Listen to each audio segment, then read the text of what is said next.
Selamat pagi. Ini video 459 ya. Kondisi Indonesia terakhir itu seperti keluarga dilanda kematian ya. Semuanya lesu, sepi, dan sedih ya. Jadi pengusaha nggak bisa ekspor ke Cina, toko-toko sepi, tutup, restoran tutup, anak-anak muda nggak bisa bekerja karena tidak ada lowongan pekerjaan. Ada 400.000 TKI ada di Taiwan.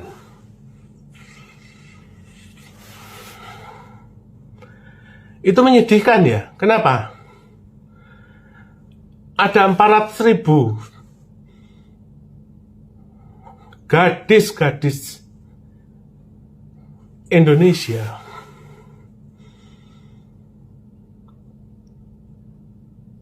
diperkosa di Taiwan, Malaysia, di Arab.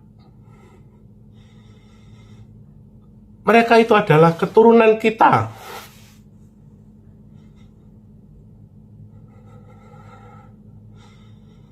Jadi jangan heran nanti generasi berikutnya itu kulitnya putih seperti orang Arab, kulitnya putih seperti orang Taiwan.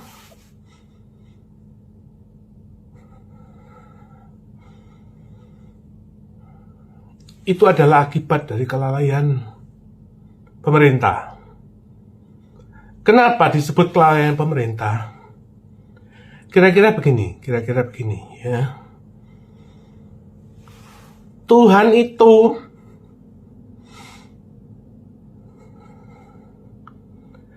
sering datang ke Indonesia.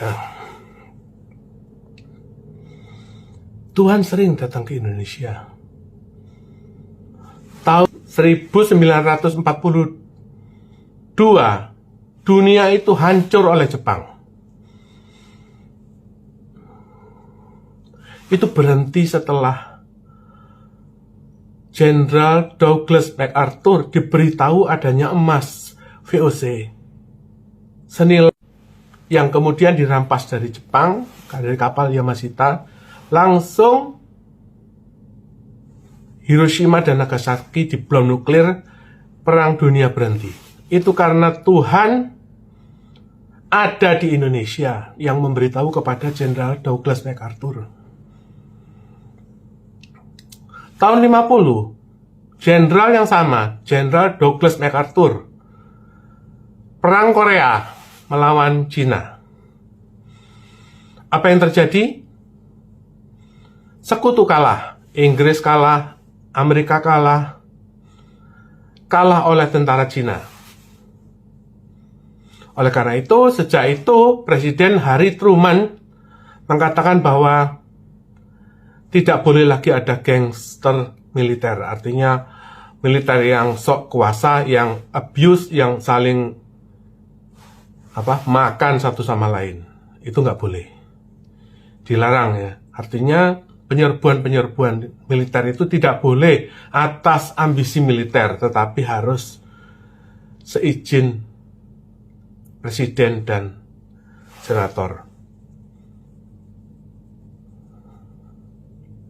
Sekarang, tahun 2025, itu terjadi perang antara Amerika dengan Cina. Kenapa? Cina ini raja korupsi. Xi Jinping itu membobol uangnya VOC untuk utang-utang gelap di BUMN.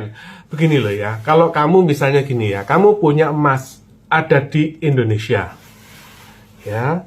Sebelum menjadi uang, saya mau nanya, ini yang otoritas mencetak uang itu siapa? Bank Indonesia. Lalu kenapa Erick Thohir itu mencuri uang kita 8.000 triliun? Sampai Menteri BUMN dibubarkan, diganti Danantara. Saya mau nanya Anda ya, kalau ada pencetakan uang 8.000 triliun, seharusnya ini kan dikontrol, ditandatangani oleh Gubernur BI. Lah, mafia Bank Indonesia itu mencuri uang CSR. Maka seluruh parpol-parpol itu diberi uang dari BI, dari CSR. Jadi kalau misalnya ini ada Ciputra mau kredit KLBI, seharusnya kan bayar itu dalam bentuk BI rate. Ini enggak, ada lagi ongkos ekstra. Jadi kalau kita benar, saya mau nanya Anda ya, PT Taspen itu, dia punya aset 300 triliun, itu uang pensiunan jaksa, uang pensiunan PNS. Ya termasuk uang pensiunan karyawan BI. Itu amblas, 300 triliun aset dari PT Taspen amblas.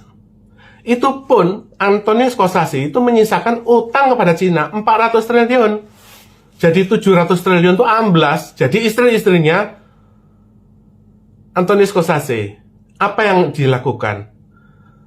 Data kependudukan diperiksa dulu. Jadi Antonius Kosasi itu istrinya siapa, kawin sama siapa, berapa kakak, anak-anaknya berapa, 100 apa 200, semua dicatat. Jadi sehingga ketika Antonius Kosasi sekarang masuk penjara, itu yang dikejar sekarang itu istri-istri mudanya itu ada 100. Dan termasuk konglomerat-konglomerat. Oleh karena itu, Indra Wijaya sekarang masuk KPK.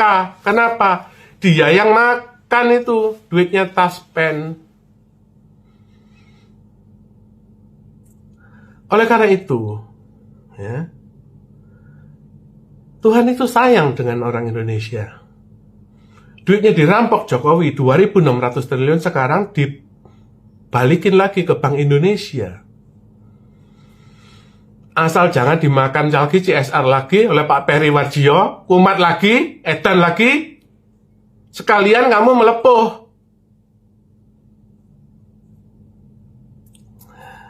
Oleh karena itu, video ini sekali lagi adalah edukasi ya. Kita nggak usah khawatir, Indonesia nggak akan mati ya. Emas yang ada di dalam bumi Nusantara ini bisa memberi makan seluruh dunia.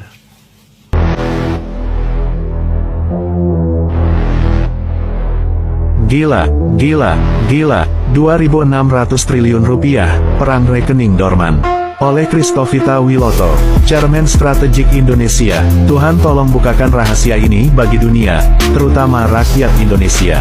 Hari ini kita bicara tentang perang yang tidak memakai peluru.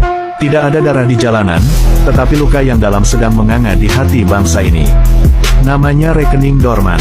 Kelihatannya hanya seperti akun bank biasa, tetapi di balik layar, inilah senjata paling mematikan yang sedang menghantam masa depan Indonesia. Bentuknya akun bank yang tidak aktif secara normal, tetapi disiapkan untuk satu hal, mengalirkan uang haram dalam jumlah yang tak terbayangkan. Awal cerita, tahun 2024, Indonesia dikejutkan. Semua ini meledak pada tahun 2024. PPATK mengumumkan bahwa ada uang mencurigakan sebesar 2.600 triliun rupiah yang berputar melalui rekening-rekening ini. Apa itu rekening dorman?